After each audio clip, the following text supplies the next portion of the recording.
Dear friends, I salute you with my good evening, and I hope my speech will be clear enough to you understand what's happening in Brazil right now. Tomorrow, we will commemorate our 119 years of independence. And that day, a Portuguese man who loved Brazil, and as a ruler in that time, he decreed our independence from Portugal. We had no war, we had no clashes during this time.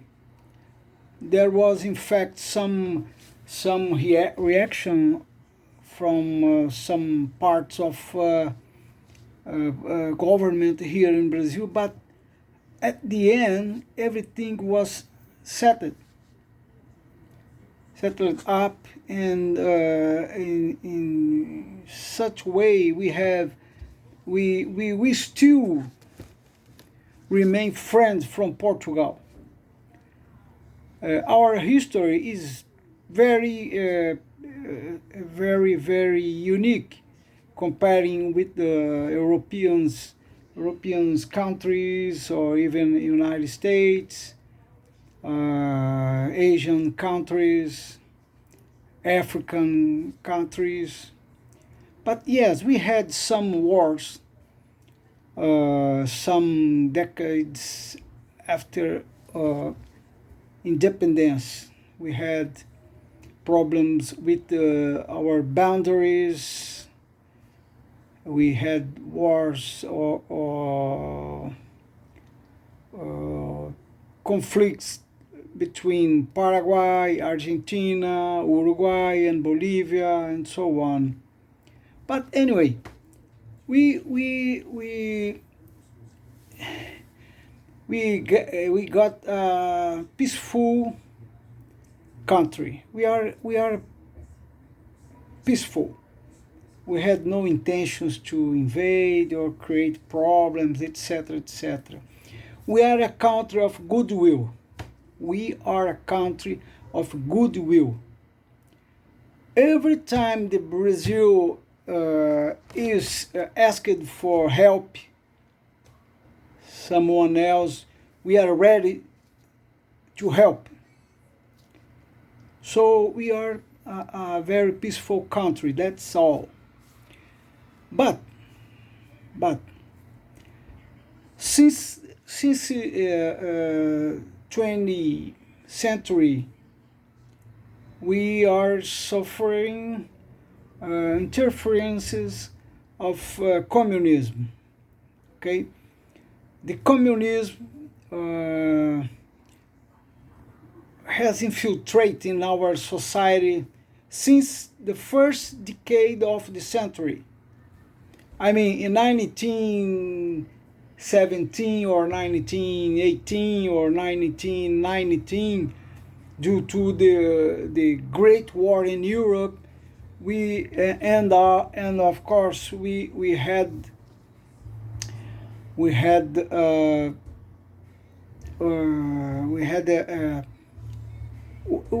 had needs for industrialization, and we had need about the professionals, like textile industry or press industry, to make journals, to make newspaper, etc., etc. Those professionals came up were union workers. They were communists, and they infiltrate the communism in our society. And even that time, we had the first strike in our country. Okay, and in 1925 we had a kind of outbreak in the military forces. This movement has created a movement that that was basically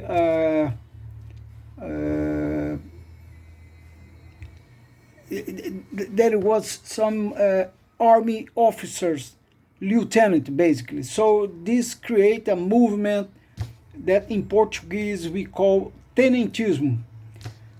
That means the lieutenant was leading such movement, okay? And just after this movement, one man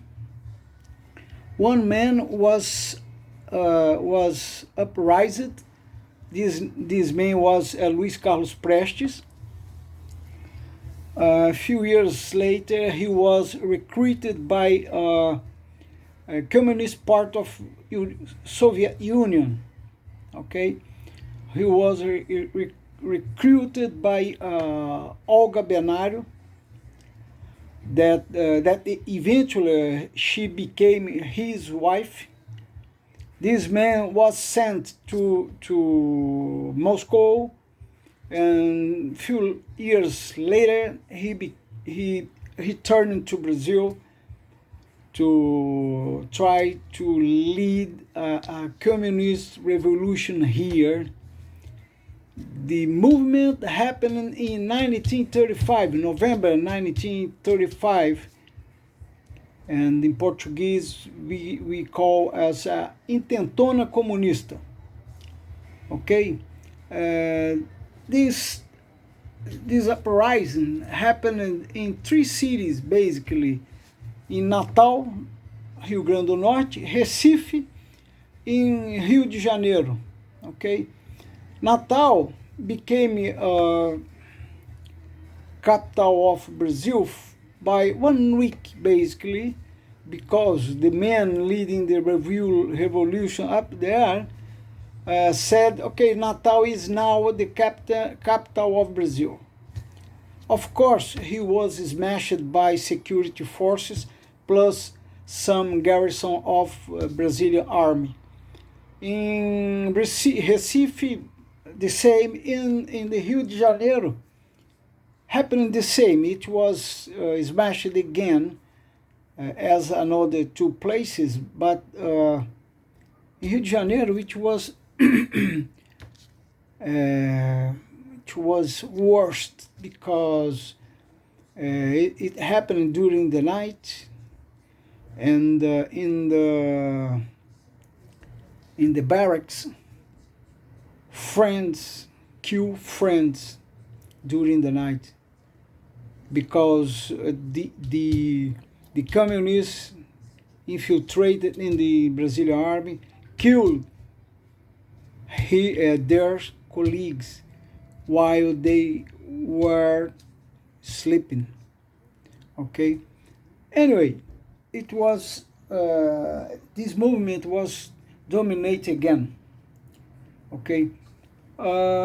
So what's the next? Let's move forward until 60 decade. Okay. We had a Brazilian Communist Party. Okay. But there was two mainstream inside. There was a Chinese stream, let's say that, and there was a Soviet stream. The Soviet stream or Soviet trend, they were adopted of how can I say? They are adopted the line of using the politics.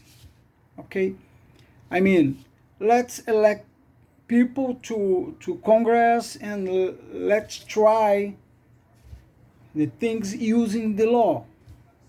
Okay, no problem. It is a democracy, but the Chinese stream, they were following the Mao Zedong line. I mean, they were attached at guerrilla, terrorism, etc., etc. In fact, during 60, 60, 61, 62, 63, 64, 65, until 1973, these guys, the guerrillas, they committed several crimes, several attacks, etc., etc., and it was the main cause to reaction of the Brazilian government. That time, a military regime assuming the control of the country. They were